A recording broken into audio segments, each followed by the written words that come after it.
좋은 아침입니다. 아침의 하나 뉴스 종합 비타민 아침의 매일경제 김우미입니다. 오늘의 일면 같이 들어가 볼까요?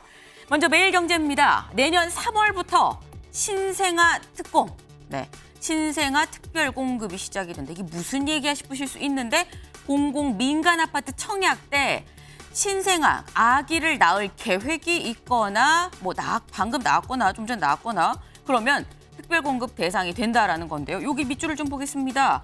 특별 공급 대상은 입주자 모집 공고일로부터 2년 이내에 출산이나 임신을 한 가구. 이게 근데 혼인 여부와는 관계가 없다. 혼인, 가구에 지금 집중하는 게 아니라 아이에 집중을 해서 특별 공급을 하겠다라는 얘기인 거죠. 이 얘기는 저희가 잠시 뒤에 또 같이 얘기를 좀 해보겠습니다. 다음 일면 볼까요?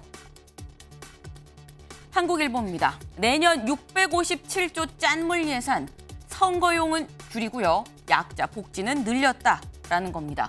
657조 적지 않죠. 적지 않습니다. 하지만 이 증가폭으로 따지면 짠물이다라는 건데요. 여기를 보겠습니다.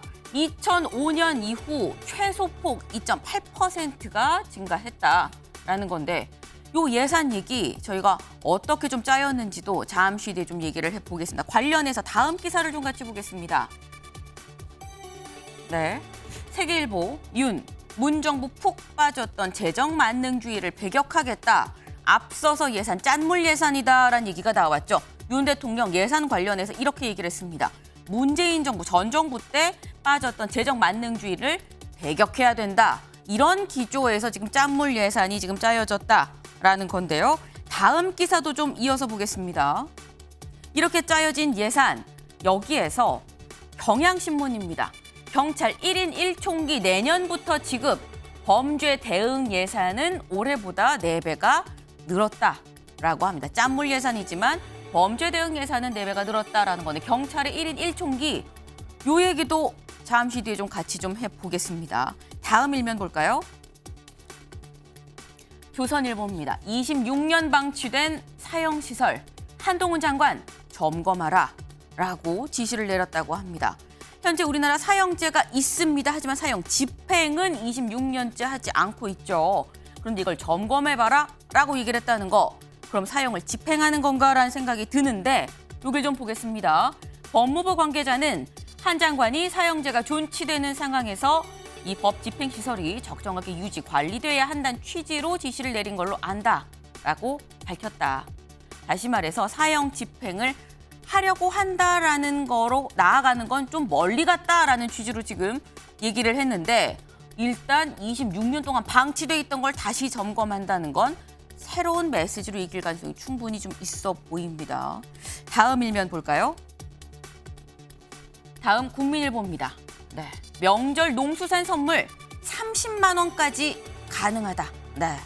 요 관련해서 요거 시행령이 개정이 될 거다라는 얘기를 드렸었습니다. 앞서서 추석 전에 될 것이냐 했었는데 어제 이 시행령이 개정이 되다. 김영란법 시행령이 개정이 됐고 오늘부터 이제 시행이다라는 겁니다.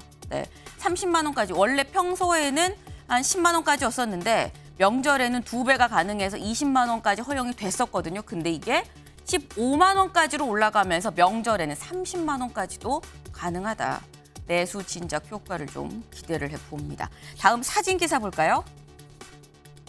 아침엔 사진. 오늘 사진은 이겁니다. 김정은 국무위원장. 그런데 옆에 있는 이 사람. 오랜만에 보네라는 생각이 드실 수 있을 것 같아요. 김주애 양입니다.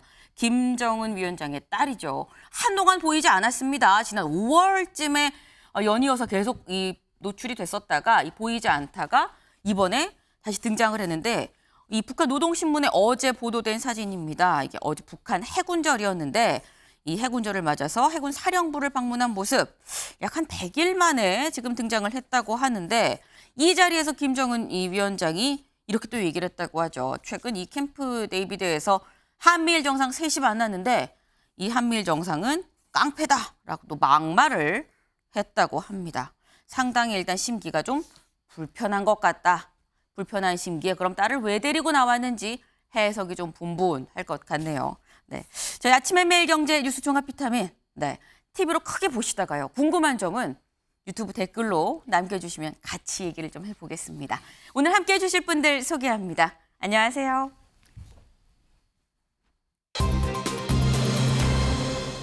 네, 첫 번째 키워드 졸라맨 허리띠입니다. 기사 보죠. 내년 예산안 2.8% 늘린 657조, 증가폭 역대 최저다라는 겁니다. 불경기 탓에 세수 감소로 긴축 예산이다. 지금 R&D 보조금 예산 등 23조가 삭감이 됐다라는 겁니다. 일단 이 증가폭이 상당히 좀 역대 최저다라고 하는데 여기를 좀 볼까요? 요 그래프. 국가 예산 규모 및 총 지출 증가율 추이가 지금 나와 있습니다. 2020년에 9.1% 증가했었습니다. 그리고 8.9%, 8.9% 계속 한 9% 안팎으로 오르다가 23년에 작년에 5.1%로 좀 줄었고요. 그리고 올해는 2.3%만 증가를 했다라는 거. 처음에 500조대였다가 지금 이제 550조, 60조, 이 상황까지 지금 상당히 올라갔다라는 겁니다. 증가폭이 역대 최저라고 하는데 그럼 이 예산에 뭐가 들어있는지도 좀 봐야겠죠. 다음 기사를 좀 보겠습니다. 미혼 출산 가구도 내 집 마련 지원, 네, 신생아 특공 최대 5억 대출. 네, 신생아 특공 아까 일면에서 같이 보셨죠. 네, 신생아 이 공공분양 특별 공급 그리고 이 관련해서 집 마련하는 데 있어서 최대 5억까지 좀 대출을 해준다라는 건데 복지 분야 관련한 예산안 주요 내용이 지금 여기 나와 있습니다. 좀 간략하게 정리가 되어 있는데요. 저소득층 최대 생계급여액이 월 162만 원에서 183만 4천 원으로 늘었고요. 그리고 장애인 24시간 1:1 돌봄 부족하다는 얘기 계속 있었습니다. 작년에 이 하나였지만 이 시설을 17개로 늘리는 방안으로 그리고 노인 일자리 수도 상당히 지금 늘립니다. 수당도 같이 늘리고요. 지금 보면 청년층 자격시험 응시료도 감면되는 게 있고 출산 양육 가구에 있어서 지금 뭐 육아휴직 기간 18개월까지 6개월이 더 늘었죠. 부모급여도 이게 사실 앞서서 나오긴 했습니다. 0세 70만 원이 100만 원으로 이 1세 35만 원이 50만 원으로 늘고 관련 신생아 특별공급 또 전세자금 처리 대출까지도 같이 이번 예산에 들어있다라는 겁니다. 근데 이런 부분 말고 복지 부분 말고 좀 굵직굵직한 거, 굵직굵직한 사업은 어떤가? 다음 기사를 좀 보겠습니다. 새만금 사업 5,147억 삭감, 양평고속도로 설계비 123억 반영입니다. 네. 일단 여기를 좀 볼까요? 논란이 된 새만금 SOC 관련 예산은 중앙부처 심사를 통과한 예산, 원래 6,626억 원이 중앙부처 이 본 예산을 좀 통과를 했었는데 여기에서 75% 삭감해서 5,147억 삭감해서 1,479억 원만 반영이 됐다라는 겁니다. 이렇게 반영한 이유, 네. 한 총리가 직접 지시를 했다고 하죠. 정부 새만금 개발계획 전면 재검토. 새만금 네, 관련해서 이번에 상당히 좀 파행이 빚어졌습니다. 그러다 보니까 이 관련해서 아예 그냥 전면 재검토를 해라라는 지시까지도 내려졌다는 건데 그럼 새만금은 그래서 그렇다. 그럼 양평고속도로 여기를 보겠습니다.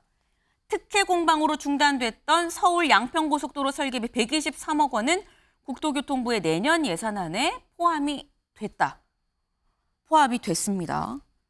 근데 그렇다고 하면 양금희 의원님. 양평고속도로 사업 사실 원장관이 백지화를 선언을 했었거든요. 그런데 예산안에 이게 들어갔다는 건 계속 사업을 이어간다는 걸로 사실 해석이 되는 부분입니다. 원희룡 장관이 그러니까 사업을 갖다가 완전히 중단을 하겠다는 얘기가 아니었고요. 네. 그 관련해 가지고 양평고속도로와 관련되어지는 가짜 뉴스들이 워낙 많이 횡행을 하다 보니까 이 부분에 대한 것들이 잠잠해지면 계속하겠다라고 하는 조건을 붙였던 게 사실이고요. 그리고 지금 우리 당의 입장은 어떻게 정리가 됐느냐 하면 네. 양평고속도로와 관련해 가지고 전문가들 그러니까 굉장히 여러 개의 다양한 노선들의 얘기가 나왔잖아요. 네. 뭐 1안, 2안, 3안 여러 가지 이야기가 나왔는데 이것들 전체를 다 포함해서 전문가들이 모여서 이 부분에 대한 협의를 거쳐서 제시하는 부분에 대한 것을 가지고 사업을 계속하겠다라고 하는 것이 현재의 입장입니다. 그러다 보니까 이와 관련되어졌는 설계비가 123억이 반영된 거고, 다시 말하면 완전 중단이 아니라 네. 이와 관련해서 여러 가지 논란들이 많은 것을 일단 의견을 모아서 하나의 대안을 만들고 거기에 네. 따라서 집행을 하겠다는 것이 현재 우리 당의 입장입니다. 일단 백지화한다고 정말 백지화한다는 게 아니었었고 대안들을 다 모아서 하나의 대안을 만들어서 그걸로 좀 추진을 하겠다. 일단 백지화가 아니라 추진을 하기로 한 게 지금 국민의힘의 공식 입장인 만큼 양평 국민들 사실 이 부분 굉장히 바라고 있을 겁니다. 이 사업이 중단이 돼서는 안 되는 부분이거든요. 그래서 이 부분 일단 예산안에 들어갔기 때문에 뭔가 계속 좀 진도가 나가고 이 진전이 될 것으로 보인다라는 건데, 김병욱 의원님. 예. 근데 새만금 사업은 뭐 상 75%가 지금 삭감이 됐습니다. 근데 새만금 사업이 지금 삭감이 됐다라는 건 사실 처음에 계획을 해서 이미 사업을 벌인 부분이 있을 텐데 대폭 삭감이 되면 앞서 들어간 거는 그럼 어떻게 하느냐라는 우려가 있을 수도 있어 보여요. 그건 어떻게 보십니까? 새만금 말씀드리기 전에 양평고속도로도 한 말씀 드려야 되겠는데요. 네. 사실 이 부분은 저렇게 예산을 반영하려면 오희룡 장관이 무효화 선언한 것에 대해서 사과를 해야 됩니다. 뻔히 추진할 것이 불가피한 걸 알면서 네. 무효화라는 자극적인 단어를 써서 사회적 비용을 증가시키지 않았습니까? 그리고 이걸 정쟁이라 그러는데요. 정쟁이 아니죠. 수년간에 걸쳐서 결정된 예타안을 불과 정권 바뀌고 2달 만에 노선을 바꿨고, 그 노선이 김건희 여사의 땅과 가까이 있다 그러면 그 당연히 이재기가 있는 거고, 언론이나 야당에서 문제 제기를 하는 것은 민주주의 국가에서 정상적인 문제 제기인 것이지, 그거를 정쟁으로 몰고 정쟁을 멈추면 하겠다. 그렇게 말씀하시는 것은 기본적인 국토부 장관으로서의 자세는 절대 아니다 생각하고요. 그렇기 때문에 양평고속도로는 무효화 선언해서 국론을 분열시키고 혼란을 가중시킨 부분에 대해서는 원희룡 장관이 반드시 분명한 사과가 전제가 되어야만 된다는 말씀을 꼭 드리고요.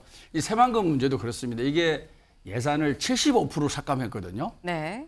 새만금 사업은 한 15년, 20년 됐을 텐데 보수 진보 정권을 떠나서 쭉 추진해왔던 사업입니다. 네. 근데 잼버리라는 국제 행사의 성과가 좋지 않다 보니까 잼버리로 인해서 새만금 사업이 불이익을 보는 그런 현상이 벌어지고 있는데, 이 또한 바람직스럽지는 않다고 봅니다. 그래서 과거 정권부터 쭉 해왔던 사업에 대해서 75%를 삭감하는 SOC다. 네. 상당히 논란이 많을 거라고 생각하고요. 그에 따른 합리적 안을 정부가 제시를 해야 되지 않을까 싶습니다. 알겠습니다. 김병민 최고님. 네, 조금 전에 말씀 주셨던 이 양평 고속도로 같은 경우는 이재명 대표가 권력형 비리, 국정농단 등을 언급했던 사안들 아니겠습니까? 이런 내용들에 대해서 민주당은 원안을 고수하고 있었고, 실질적인 종점 변경으로 인해서 거기에 대한 혜택들이 양평 국민뿐 아니라 양평 고속도로를 이용하는 대한민국 국민들에게 들어가게 되는데, 이재명 대표의 발언처럼 정치 한복판의 정쟁으로 끌어당기게 됐던 내용에 대해서 민주당은 전혀 사과하지 않고 있습니다. 대립각을 세우고 있는 부분들이 있습니다만은 이 내용들이 이제 국민들에게 충분하게 설명이 된 만큼 국민들의 관점에서 추진될 수 있는 예산들이 반영됐다 말씀드리겠습니다. 네. 지금 사실 양평 고속도로 얘기가 나니까 살짝 좀 불이 붙을 뻔했습니다. 네. 하지만 다음 기사로 빨리 좀 넘어가 보겠습니다. 네. 재정 허리띠 졸라매도 내년 92조 적자, 나랏빚도 62조 증가합니다. 저희가 지금 내년도 예산안을 지금 얘기를 하고 있죠. 지금 내년도 예산 뭐 넣을 거 넣고 뺄 거 빼고 지금 뭐 사업 또 줄이는 것도 있고 다시 넣은 것도 있고 복지 예산이 좀 있었다라는 부분까지 좀 짚어봤는데, 전체적으로 짠물 예산이라고 지금 얘기를 하고 있습니다. 근데 허리띠를 졸라 맸는데 매도 내년엔 92조가 적자라는 겁니다. 그리고 나랏빚도 62조가 는다. 여길 좀 볼까요? 국가 채무 전망입니다. 23년, 그리고 25년, 27년 이제 향후 전망을 좀 얘기를 하고 있죠. 23년에 1,134조가 지금 채무입니다. 빚이죠. 근데 25년에 1,273, 그리고 2027년에 1,417조가 부채로 지금 잡히는 겁니다. 근데 부채가 많아도 수입이 많으면 사실 또 상세가 되는 건데, 국세 수입 전망을 좀 같이 보겠습니다. 국세 수입 전망은 한눈에 딱 봐도 비슷비슷하죠. 크게 오르는 게 없는 상태입니다. 400조. 367, 401, 423, 444 비슷비슷하다. 빚은 늘고 들어오는 돈은 적다. 그래서 빚이 나라 빚이 더 증가할 수밖에 없는 상황이다라는 겁니다. 근데 이걸 보면 서영주 의원님, 사실 지금 뭐 처서가 지났지만 상당히 좀 덥긴 덥거든요. 근데 날씨는 더운데 경기 전망은 계속 찬바람이 부는 거 아니냐 우려가 되지 않을 수 없는 부분입니다. 어떻게 보십니까? 그게 이제 국정 능력이죠. 이 재정을 뭐 만지는 것들이 쉬운 일은 아니에요. 뭐 이 670조 규모의 예산을 만지는 것인데 결국에는 정책적 판단입니다. 보시면은 허리띠 졸라매도 적잖아잖아요. 왜 허리띠를 졸라맬 생각을 하죠? 세수 확보를 할 생각을 해야 될 거 아닙니까? 근데 윤석열 정부 들어오자마자 뭐 했습니까? 초부자 감세 계속 했잖아요. 기업들 법인세 감면해주고 그게 20몇 조가 됩니다. 그다음에 종부세 감면해주고. 그러니까 부자들의 세금을 걷어서 그거를 국가 재정을 탄탄하게 하는 부분들을 고민하지 않아요. 그러니까 벌어올 생각을 하지 않고 허리띠 졸라맨다? 그거는 저렇게 불평할 일은 아닌 것 같고요.